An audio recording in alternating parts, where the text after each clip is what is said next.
In this video, I'm going to show you how you can download the Hytale launcher for free, so if you find the video helpful, don't forget to subscribe and like it.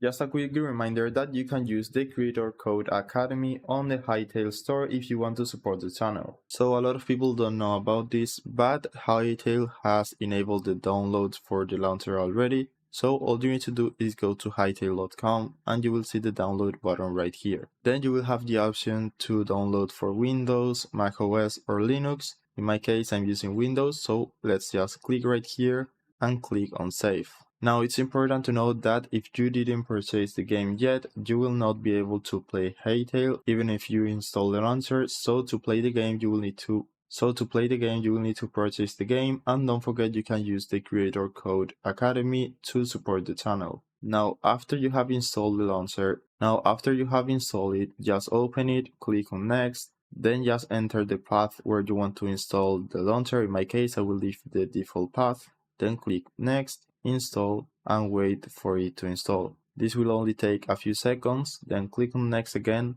and you can start the Hytale launcher right away. So click on finish and you have the Hytale launcher ready. I'm going to log into my Hytale account and now I'm ready to play, so I will only need to wait a few hours until they release Hytale and then I can download the game right here. So that's it. I hope it was helpful and thanks for watching.